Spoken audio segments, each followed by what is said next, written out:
राधे राधे। ओम नमो भगवते वासुदेवाय नमः। बोलो सियापति रामचंद्र भगवान की जय। बोलो दामोदर दास की जय। तो तीसरा अध्याय शुरू। सब कुछ खाना पीना बता दिया कि ये नहीं खाना चाहिए, ये नहीं खाना चाहिए। पूर्णिमा को नारी ने शाक नहीं खाना चाहिए, चतुर्थी और अमावस्या को पान नहीं खाना चाहिए। ये सब कथा सुनकर नारद जी पूछने लगे कि हे ब्रह्मा, आप मुझे उत्तम देवता का पूजन बताइए। तब ब्रह्मा जी कहने लगे, हे पुत्र, गंडकी नदी के उत्तर की ओर गिरजा के दक्षिण में 40 कोस की पृथ्वी महाक्षेत्र कहलाती है। वहाँ पर ही शालिग्राम तथा गोमती चक्कर होते हैं, जिनका चरणामृत लेने से मनुष्य मुक्ति को प्राप्त हो जाता है। जिस गोमती में एक चक्कर हो उसे सुदर्शन चक्कर कहते हैं, जिसमें 2 चक्कर हों वह नारायण चक्कर होता है, और जिसमें 3 चक्कर हों उसको अच्युत चक्कर कहते हैं। जिसमें 4 चक्कर वाला हो जनार्दन, 5 वाले को वासुदेव और 6 वाले को प्रद्युम्न और 7 चक्कर वाले को संकर्षण, 8 वाले को नल कुबेर, 9 वाले को नवव्यूह और 10 वाले को दशा अवतार कहते हैं। इसके दर्शन मात्र से मनुष्य मुक्त हो जाता है।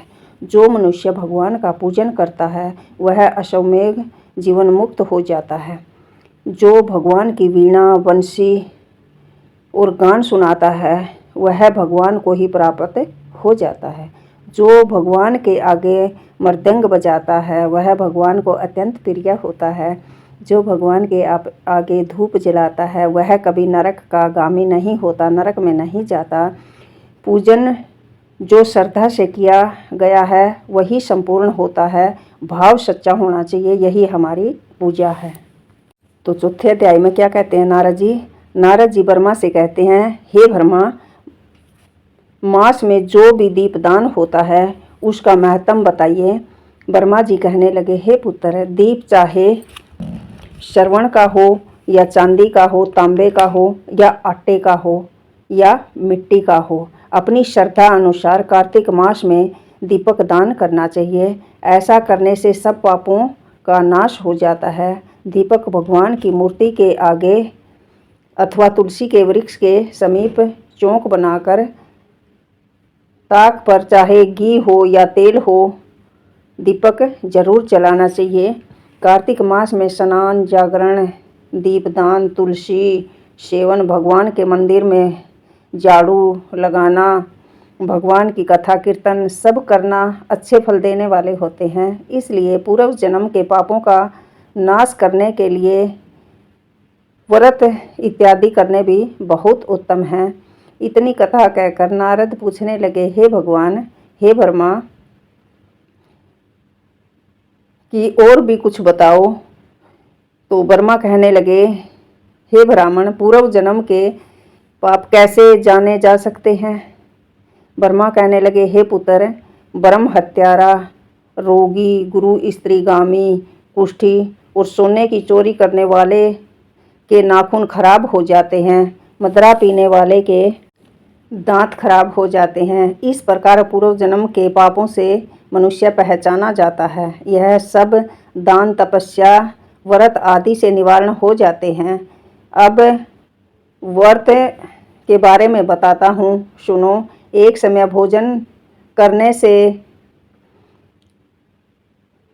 3 दिन सायंकाल और 3 दिन प्रातः भोजन करने से या 21 दिन तक केवल दूध या पानी पीता रहे तो उसे कच्छ व्रत कहलाता है।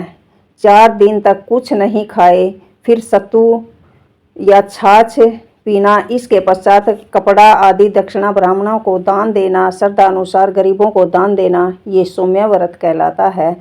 कार्तिक शुक्ल चतुर्थी को भगवान का पूजन करना चाहिए। उपवास करके उस रात्रि को जल में स्थित होकर भगवान कृष्ण का पूजन करना चाहिए। वह तीनों लोकों में पवित्र होकर वैकुंठ को प्राप्त हो जाता है।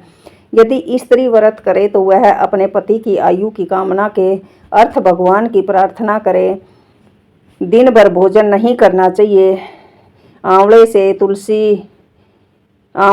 तुलसी का पूजन करना चाहिए। व्रत समाप्ति पर ब्राह्मणों को गोदान करना चाहिए। इस प्रकार कच्छ व्रत के करने से भगवान कच्छ व्रत को करने वाले भगवान को अति प्रिय होते हैं और परम पद को भी प्राप्त हो जाते हैं। तो 5वें अध्याय में क्या कहते हैं? नारद जी कहने लगे, हे ब्रह्मा, कार्तिक मास का कोई सुंदर व्रत बताइए। तब ब्रह्मा जी कहने लगे, हे पुत्र, विधिवत जो परम पवित्र और पाप नाशक नक्त व्रत है, चल रहे हैं मेरे तो नक्त व्रत रोटक व्रत, वह सौभाग्यशाली स्त्रियों को अवश्य करना चाहिए। नारद जी ने प्रश्न किया, हे ब्रह्मा, उस व्रत की क्या विधि है और कब करना चाहिए? ब्रह्मा जी ने कहा कि हे पुत्र, तुम्हारे स्नेहवश यह अति गुप्त कार्तिक मास का व्रत मैं तुम्हें सुनाता हूँ, तुम सावधान होकर सुनो। आश्विन शुक्ला पूर्णमासी को प्रातः उठकर शौच आदि से निवृत्त होकर दंत मंजन करके नदी, सरोवर, कुंड या घर में स्नान करें। व्रत के एक दिन से पहले ही सिर न धोएं तथा व्रत वाले दिन विधि पूर्वक स्नान करके पवित्र मन से भगवान का स्मरण करें। व्रत का संकल्प लें, यह कहें कि हे जगत के कर्ता, आप मेरे पति की रक्षा कीजिए, मेरी संतान की वृद्धि करिए। मंत्र पढ़कर सूर्य को प्रणाम करें और सुंदर वस्त्र, आभूषण आदि धारण करें। दिन के समय भोजन न करें, न ही जल पिएं। भोजन आदि में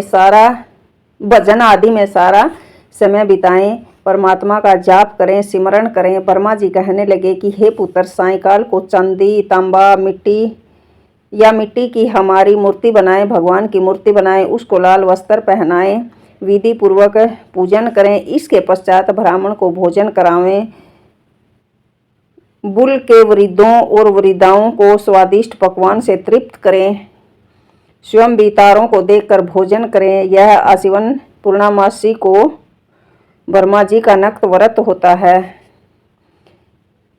यह व्रत सब प्रकार के पापों को नाश करने वाला होता है, समस्त कामनाओं को पूर्ण करने वाला और ज्ञानी पुरुषों को मुक्ति देने वाला भी होता है। भगवान जप, तप तथा तीर्थ स्थान से इतने प्रसन्न नहीं होते जितने इस व्रत से प्रसन्न होते हैं। जो ब्रह्मा जी के आगे इस दिन कपूर जलाता है, उसे बड़े बड़े वृक्षों तथा गोदान का फल मिलता है। उसके कई कुल वैंकुट को प्राप्त होते हैं। जो केसर और कस्तूरी सहित कपूर अर्पण करता है, उसके कई वंश ब्रह्मलोक को प्राप्त होते हैं। जो स्त्री इस दिन वस्त्र का दान करती है, वह कपड़े के सूत्र के तारों की संख्या के बराबर करोड़ों वर्षों तक वैंकुट में वास करती है। ओह राधे राधे। जो गहने का दान करती है, उसको ब्रह्मलोक की प्राप्ति होती है। जो इस दिन कथा को पढ़ता है और सुनता है, उसे भी अश्वमेघ यज्ञ का फल प्राप्त होता है। ओम नमो भगवते वासुदेवाय नमः। राधे राधे। ओम नमः शिवाय। बोलो सियापति रामचंद्र भगवान की जय।